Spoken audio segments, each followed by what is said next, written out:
Buenos días, familia de Open House, ¿cómo están? ¿Todo bien? Qué bueno verlo, un gusto ver un montón de caras conocidas.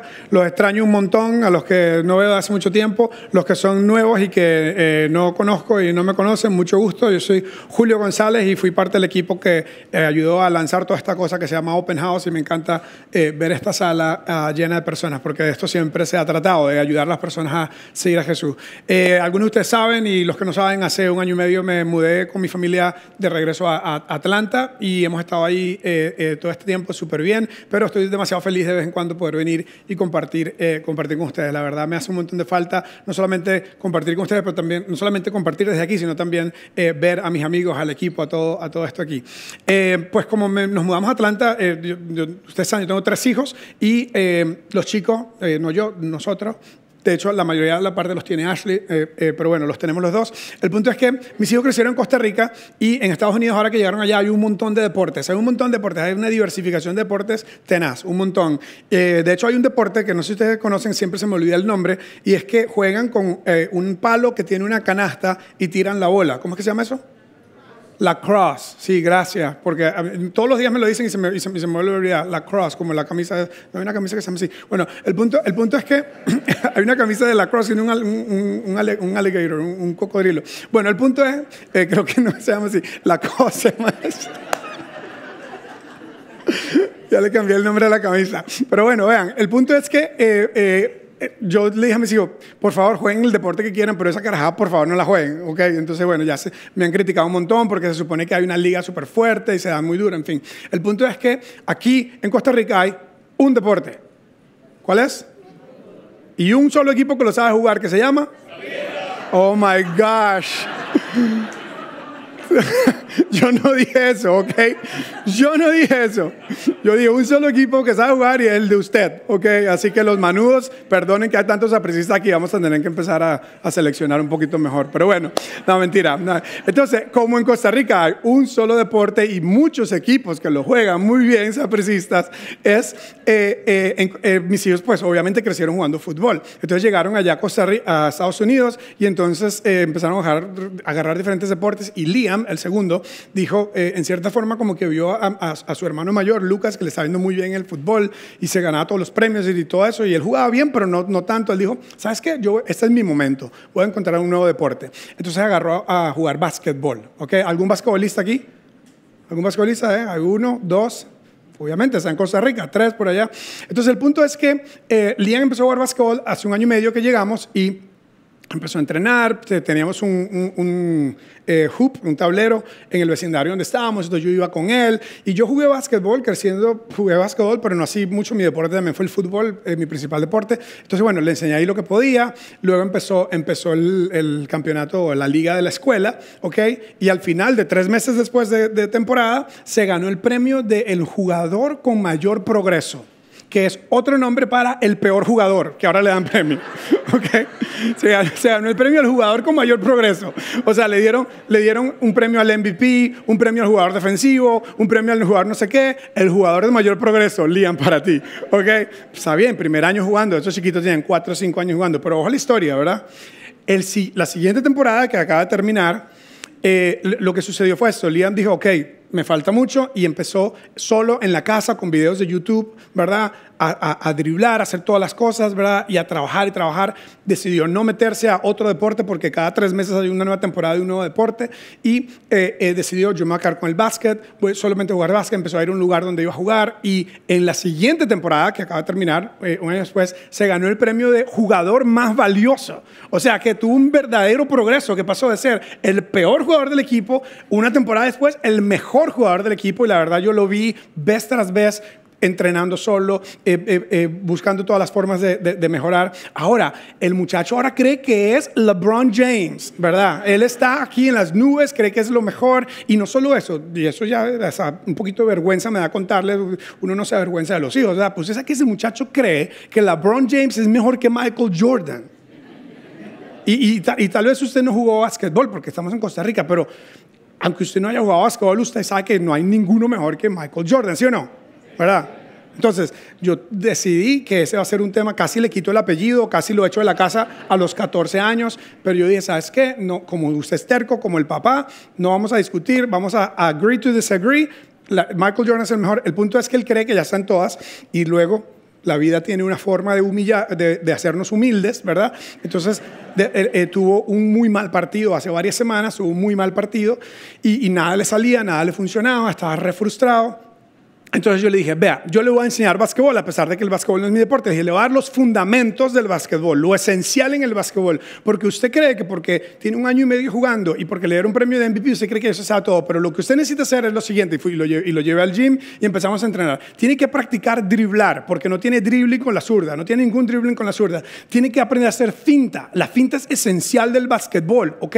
¿Por qué? Porque yo no soy basquetbolista, pero es que es el juego del engaño, ¿sí o no? Los que jugamos fútbol, los que somos jugadores de fútbol no profesional como yo, ¿verdad? Pero que creemos que somos profesionales, ¿verdad? Entendemos el fútbol, es el juego. Ayer ganó la Champions Luis Enrique, esa no la ganó el París, la ganó Luis Enrique. ¿Y por qué? Porque el Barcelona, donde él venía, juega como el juego del engaño. Te empiezan a atacar por aquí, te terminan haciendo el gol por allá. El punto es, hay que hacer finta, hay que engañar al oponente, hay que lanzar bien, ¿ok? Tener la técnica de lanzar, ¿verdad? Y en algunos partidos estaba fallando mucho. Y los layups, no sé cómo se dice layups en Costa Rica, es la bandeja, le decíamos nosotros creciendo, es cuando usted salta en el doble paso y pone la bola cerca. No puedes fallar layups. Tiene que hacer layups con la derecha, tiene que hacer layups con la izquierda. Y algunos de ustedes están pensando, y yo no vine una cosa de Biblia.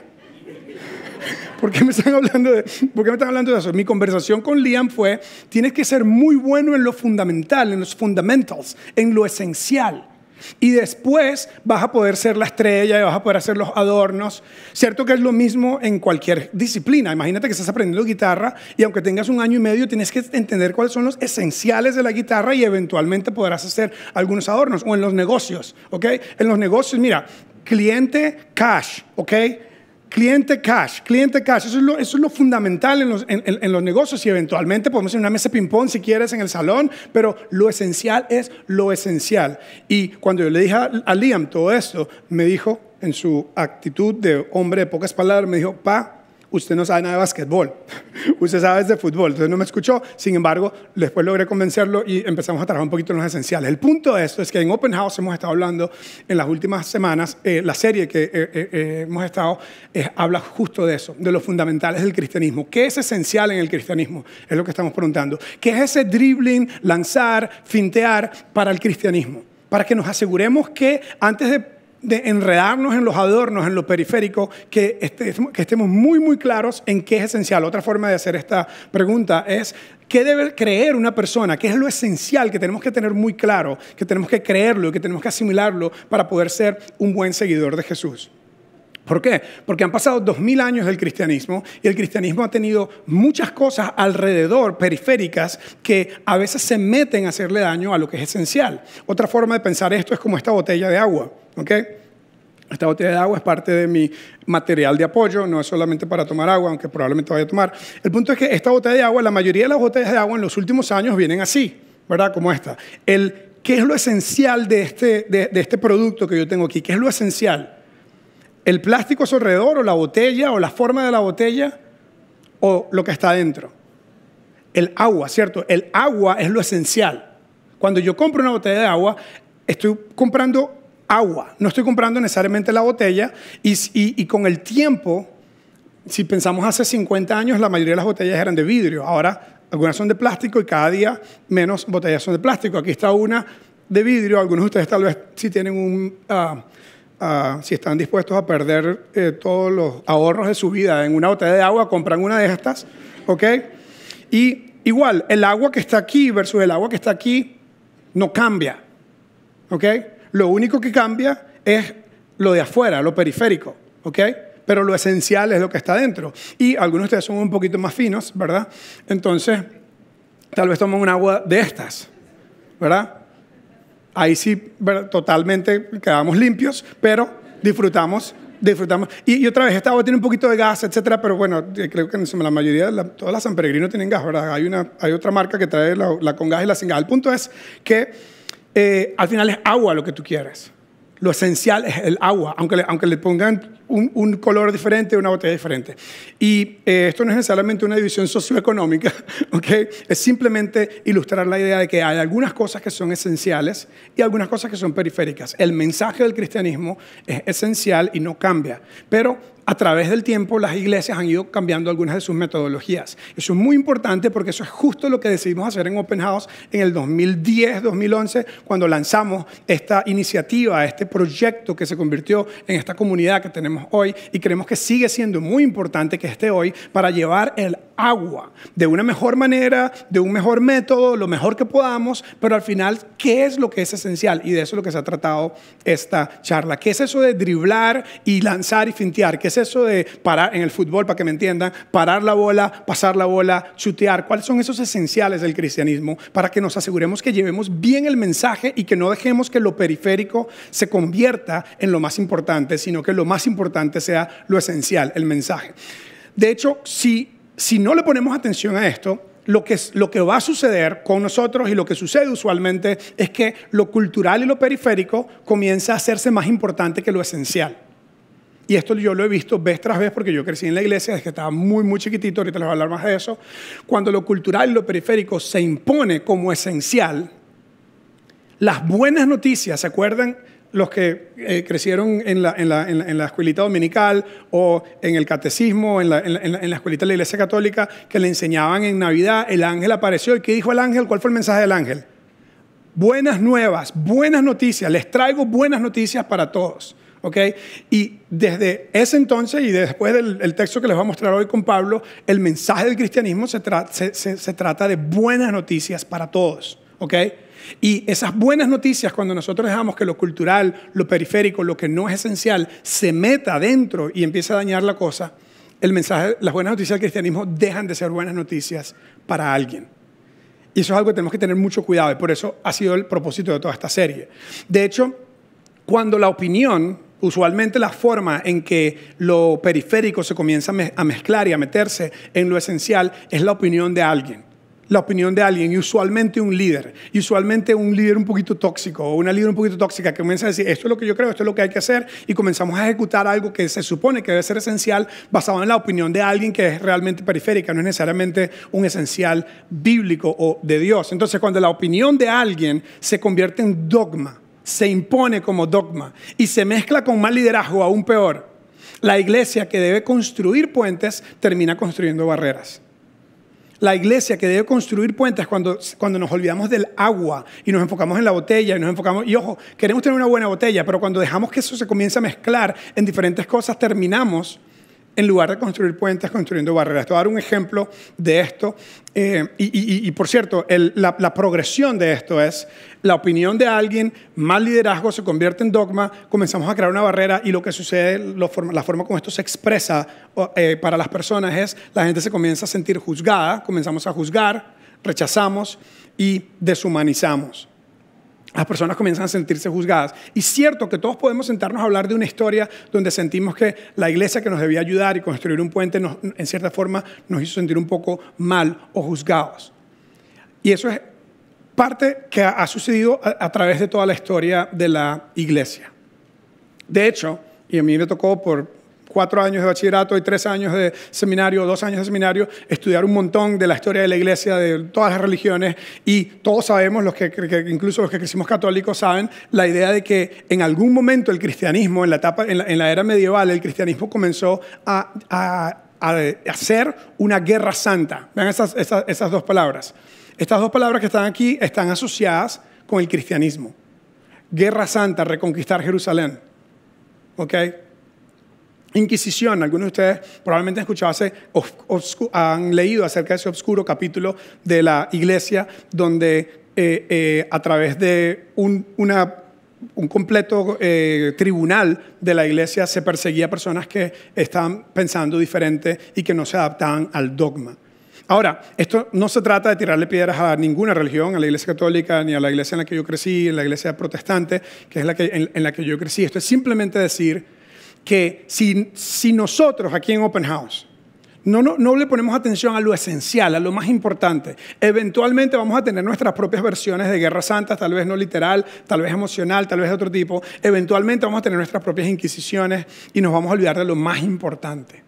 Entonces esta serie que Dani y el equipo han estado haciendo es demasiado importante que nosotros, si vamos a seguir bien a Jesús, entendamos qué es lo esencial, qué es lo más importante que debemos mantener. Y hay un montón de historias de esas. Dani contaba la semana pasada, estuvimos hablando de la charla que él dio en las veces anteriores, y yo le conté historias parecidas a la mía. En mi iglesia sucedió una vez que yo dirigía un grupo de la universidad y invité a varios amigos, y un día fue una de mis amigas de la universidad decidió ir a la iglesia donde yo crecí.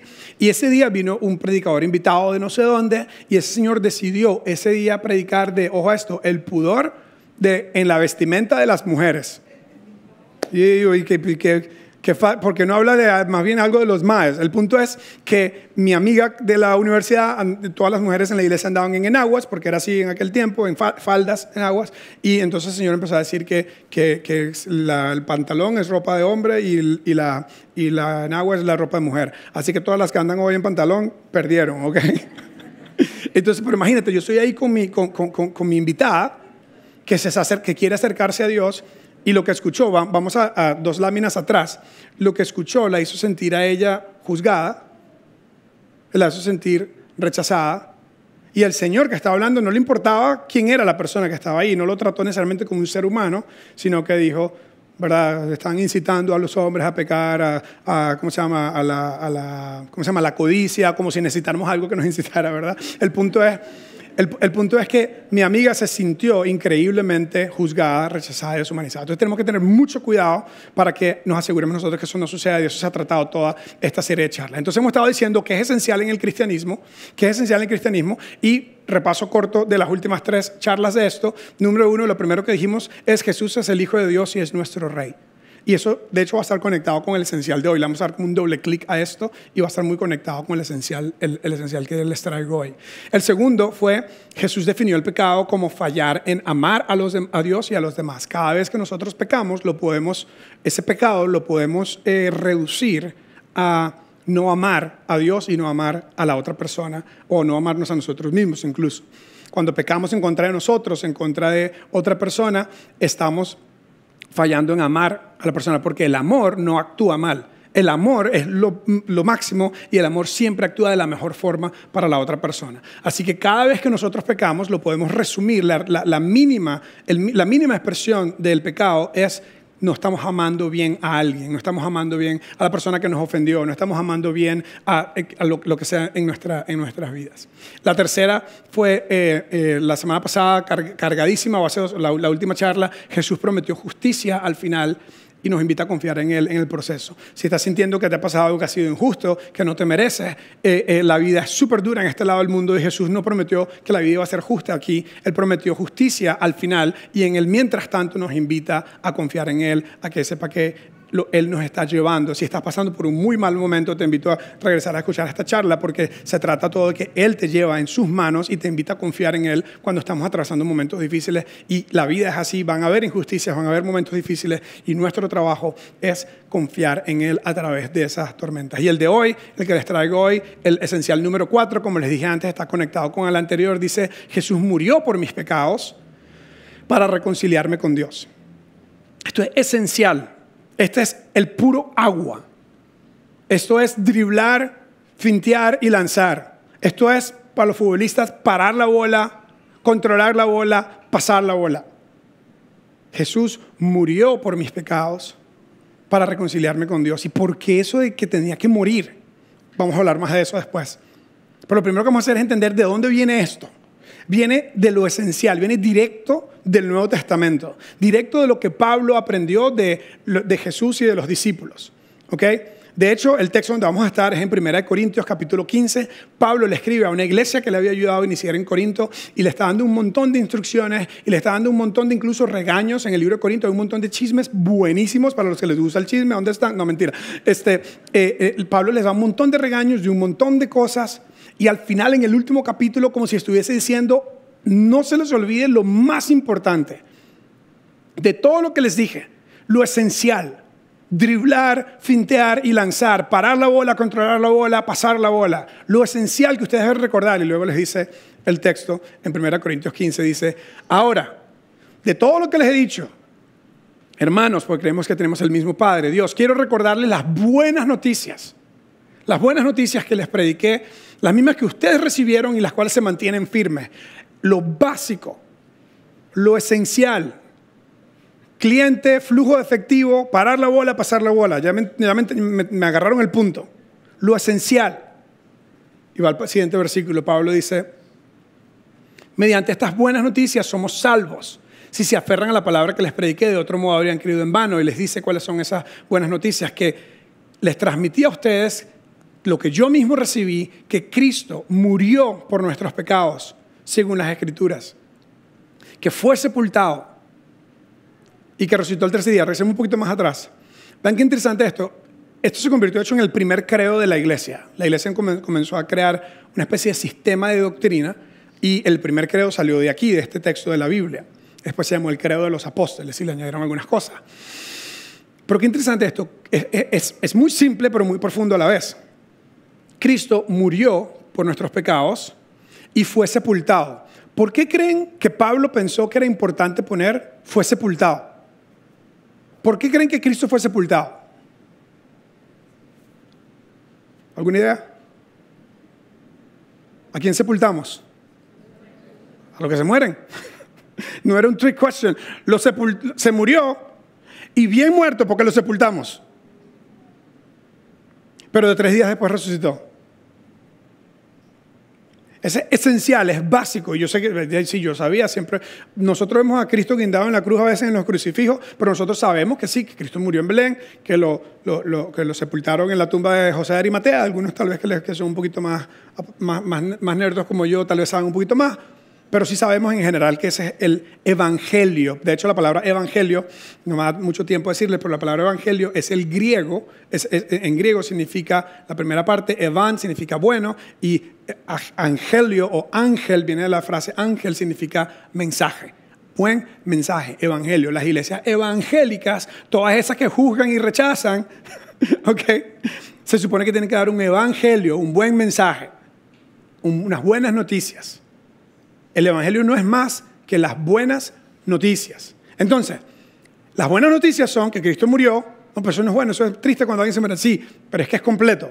Él murió, lo sepultaron porque estaba bien muerto y resucitó. Y eso es buenísimo porque eso confirmó todo lo que él dijo antes. Que él era Dios, que él era la salvación, que él era el camino al Padre, que él iba a llevar nuestros pecados. Y nosotros no creeríamos en Cristo si él no hubiese resucitado. Eso lo hablamos todo el tiempo en Semana Santa y en el día de resurrección. Pero es que es la realidad. Si Cristo no hubiese resucitado, hubiese sido otro más, un iluminado más. Y podemos seguir la enseñanza de poner la otra mejilla, no literalmente, pero bueno, no responderle a la gente como se lo merece. Podemos seguir la enseñanza de orar y meditar, porque eso nos hace sentir bien y nos ayuda. Podemos seguir la enseñanza de donar y ayudar a los necesitados, porque eso es bueno y nos ayuda en contra del materialismo. Todo lo que enseñó Jesús es bueno. Todo. Pero lo esencial, lo fundamental, es que Él murió por tus pecados, lo sepultaron y Él resucitó, lo que confirmó que Él es el Salvador, Él es el que pagó, ojo, el sacrificio por tus pecados y por mis pecados. Porque si en algo podemos estar de acuerdo es que todos somos pecadores. Y entonces Cristo termina siendo el que paga por nuestros pecados. Y uno se preguntará, pero ¿por qué alguien tiene que morir? Ahorita vamos a hablar más de eso. Porque Dios no pudo, como decir, mover la nariz como aquel show. ¿Se acuerda del show de una muchacha que era mago y movía la nariz? Estoy viejito, ¿verdad? Ya se dieron cuenta. ¿Cómo se llamaba ella? Samantha se llamaba. Bueno, no sé, el punto es, ¿por qué no puedo dar una varita mágica así? Hada cadabra, pata de cabra, ¡pum! Perdonados. ¿Por qué no hizo eso? ¿Por qué tenía que morir alguien? Vamos a trabajar esa pregunta en un ratito. Ve el siguiente texto. Pablo, que está contando de las buenas noticias y del principal, lo esencial, el credo, dice, esas buenas noticias, de que él murió, lo sepultaron y resucitó, y después se le apareció a Cefas. ¿Y quién fue Cefas? A ver, los expertos de la Biblia. Pedro, era el nombre Pedro, porque Pedro tuvo un encuentro con Cristo en un momento y Cristo le cambió el nombre, él se llamaba Cefas y Cristo le puso Pedro. Pero bueno, el punto es, se le apareció a Pedro, después se le apareció a los 12. Los 12 eran los que andaban con Cristo, excepto Judas, ya saben ya, no vamos a hablar de eso. Y después se le apareció a más de 500, ojo a esto, a más de 500. ¿Por qué yo creo que Cristo es el Señor y el Salvador y que pagó mis pecados?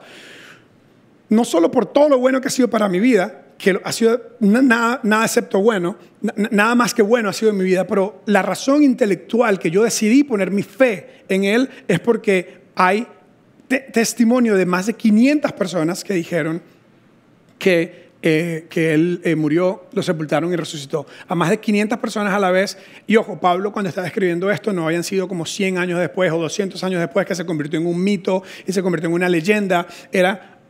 Dice Pablo, la mayoría de ellos todavía vive. Usted puede ir y preguntarle a algunos de ellos, esos que no torturaron, esos que no persiguieron, esos que escaparon. Usted puede ir y encontrarlos y preguntarles y verificar esto, aunque algunos de hecho han muerto.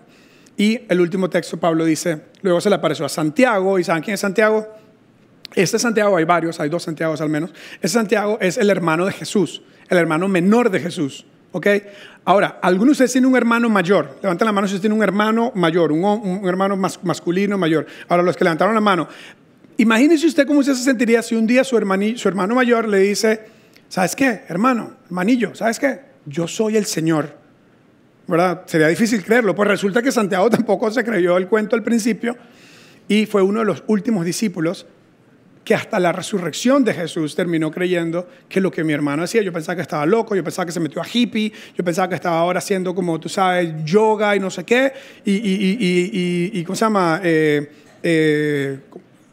Los que comen solo verduras, ¿cómo se llama?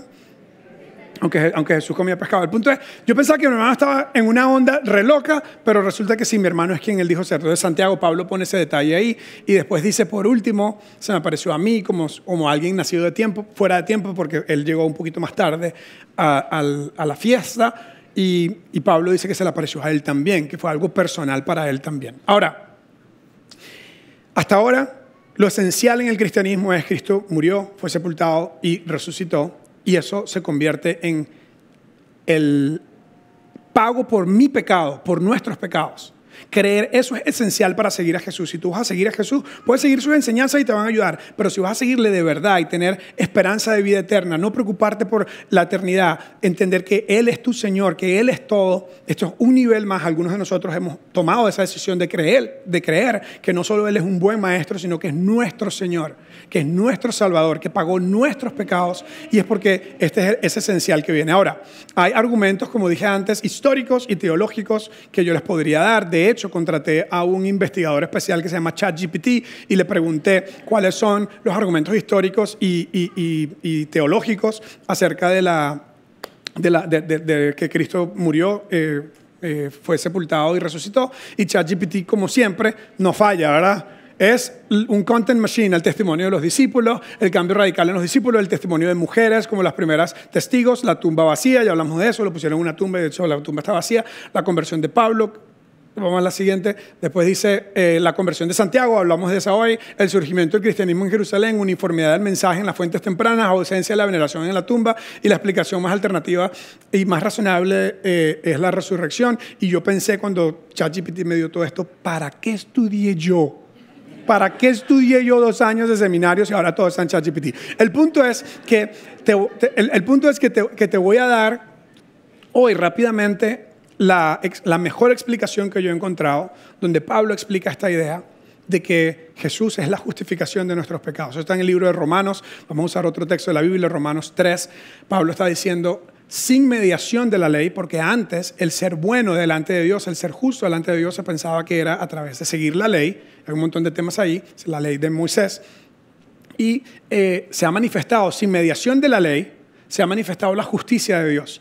Dios es justo y Dios trae justicia. Y la justicia de Dios se presenta en que sin necesidad de que tú seas una persona perfecta que nunca comete ningún error, la justicia de Dios puede llegar a tu vida como dieron testimonio de la ley y los profetas. Y mira la siguiente. La justicia de Dios llega, y vamos a leer algunas de estas partes juntos. La justicia de Dios llega, leamos eso juntos, mediante la fe en Jesucristo. Pablo está diciendo, por muchos años habíamos pensado que el ser justo y bueno delante de Dios era hacer lo correcto, seguir la ley, a pesar de que nadie podía seguir la ley al pie de la letra. La ley de Moisés que tenía 613 mandamientos. Imagínense, nosotros tenemos 10 y nos cuesta, ¿verdad? Pero de esos 10 se desprenden 613 y Pablo está diciendo, no, ahora no es mediante el seguir los 613 mandamientos. No que no tengamos que hacer cosas buenas, no que no debamos hacer buenas obras, no que no debamos seguir mandamientos, pero lo que dice es mediante la fe en Jesucristo. El juego ha cambiado. Ahora es creer en Jesús y creer que Él fue el sacrificio por nuestros pecados. Es lo que dice a todos los que creen. De hecho, no hay distinción porque todos han pecado y están privados o separados de la gloria de Dios. Lo que este texto dice es esencial, conectado con que Cristo murió, fue sepultado y resucitó. Pablo está diciendo, el pecado te separa, te priva de la gloria de Dios. El pecado que tú y yo cometemos y el pecado que viene desde nuestra naturaleza humana, ese pecado de comisión o omisión, ese pecado nos separa de Dios. Eso es esencial. Y ve lo que dice el siguiente texto. Dice, pero, ahí no termina la historia. El pecado, ¿por qué el pecado nos separa de Dios? Porque cuando yo peco, que fallo en amar a alguien o a Dios, cuando yo peco, estoy haciéndole daño a Dios, haciéndome daño a mí mismo, haciéndole daño al prójimo.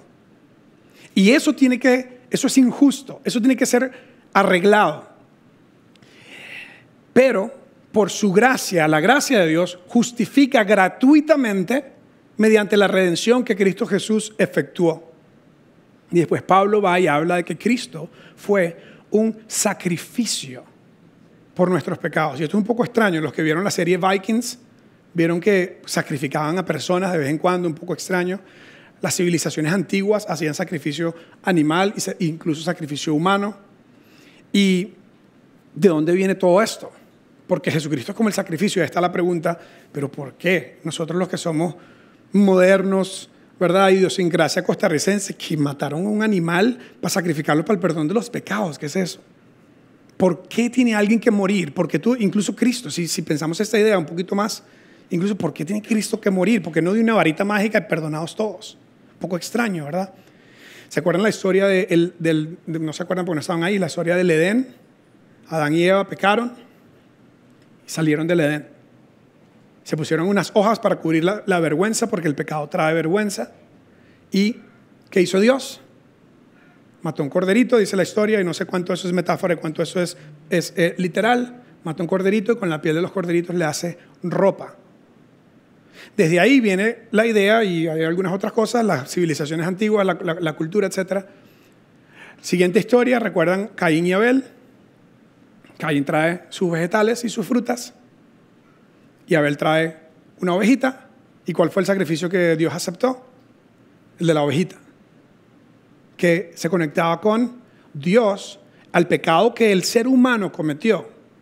Trató en sus propias fuerzas de limpiarse su pecado, y Dios hizo un sacrificio de un ser inocente que no tenía nada que ver con el pecado de Adán y Eva. Lo sacrificó para redimirlos a ellos de su pecado.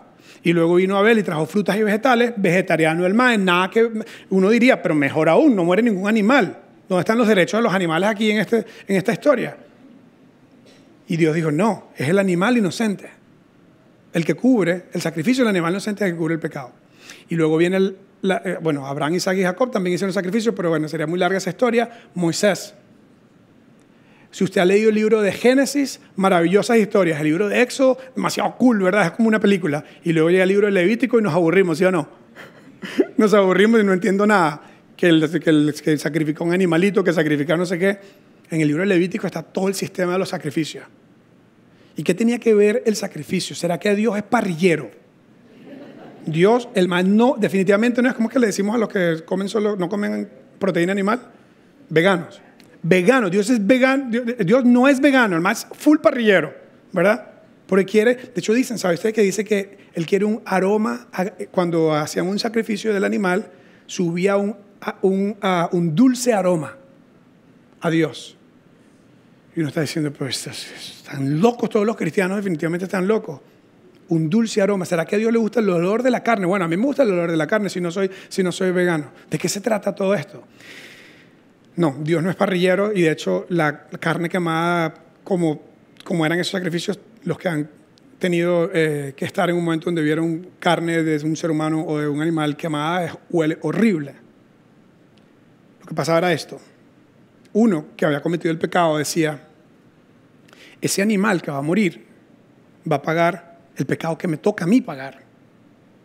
Y en cierta forma simbólica era mi corazón se constricta, no sé si esa es la palabra, mi corazón se sufre remordimiento por lo que hice. Lo que hice no estuvo bien. Y ahora un ser inocente va a ser sacrificado en mi lugar. El chivo expiatorio, sustituto significa expiatorio. Ese animal espiritualmente debería ser yo. Y de una forma, a través de toda la historia, Dios permitía, no es que matamos al animalito y vaya y siga pecando, no, es que yo me arrepiento de mi pecado y recibo ese sustituto en el sacrificio del animal. Todo eso es Antiguo Testamento, estamos hablando de 5.000 años atrás, 4.000 años atrás, 3.000 años atrás. Y luego viene Cristo 2.000 años atrás y dice, se acabaron los sacrificios animales, se acabaron todos los sacrificios. Ahora hay un último sacrificio. Ahora, ni que te lo diga ChatGPT, ni que te lo diga Pablo en Romanos, parte de esto es difícil de entender y yo lo admito. Y tengo años estudiando, décadas estudiando la palabra de Dios y sigue siendo difícil de entender. Pero no porque no lo entienda significa que no es verdad. Porque hay muchas cosas que yo no entiendo que siguen siendo verdad. Por ejemplo, esta mañana llamé a mi esposa en WhatsApp y le di un botón a una camarita que tiene WhatsApp y yo le di el botón y yo no entiendo cómo, pero me salió la cara bella de mi esposa ahí.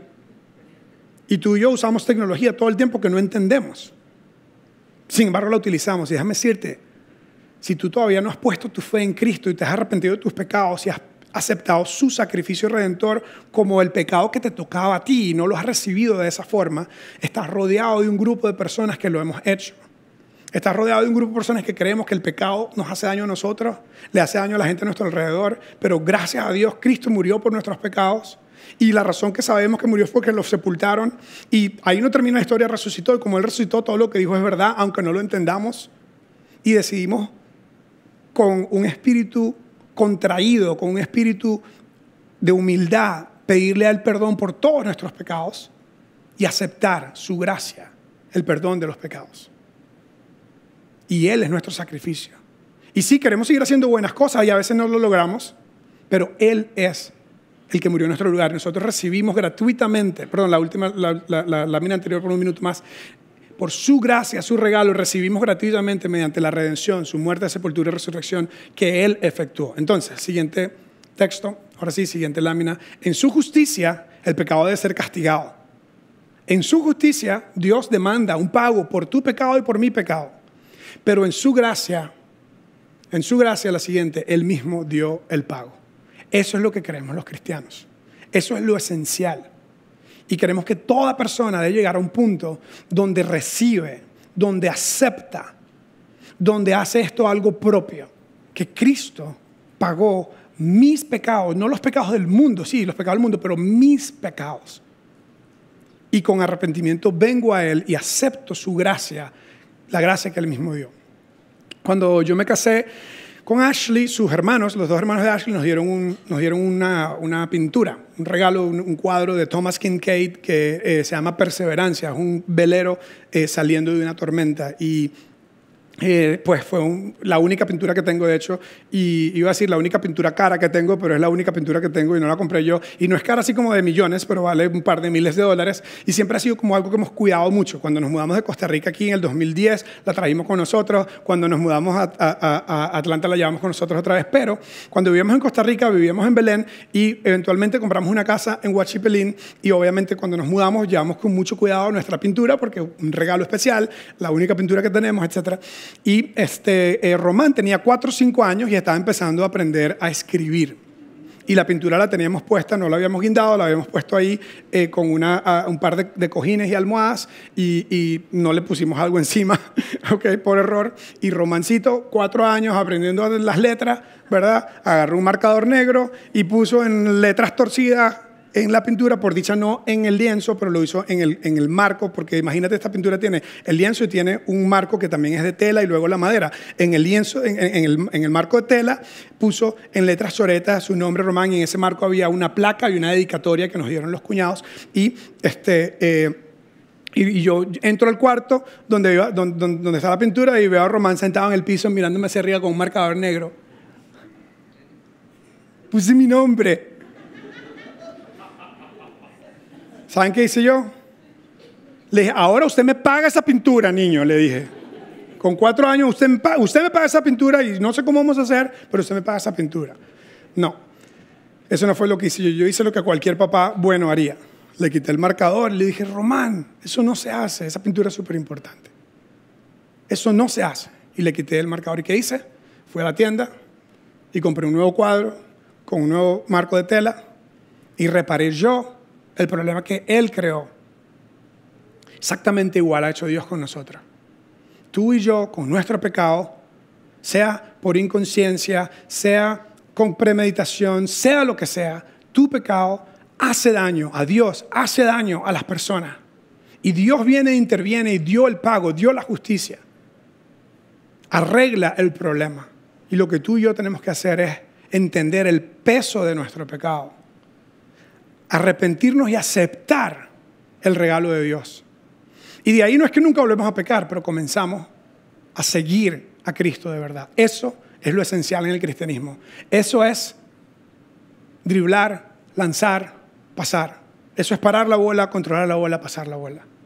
Otra vez, la mayoría de ustedes que están aquí probablemente han tomado esa decisión de recibir el perdón de Cristo por tus pecados. Y si tú nunca lo has hecho, para una buena decisión nunca hay un mejor momento que el presente. Y si tú todavía no has entendido el significado de tu pecado y el significado del perdón y de la gracia de Dios, tal vez hoy puede ser el momento que tú puedas, sin importar la botella, abrirla y como dijo Cristo un día, todo el que tenga sed venga a mí y tome. Y tal vez hoy puede ser el día donde tú puedes recibir lo esencial, que es el perdón y la salvación de Dios por nuestros pecados. Vamos a cerrar con una oración. Señor, te doy muchas, muchas, muchas gracias de que no hay nada que yo pueda hacer para estar bien contigo, sino más que aceptar lo que tú hiciste.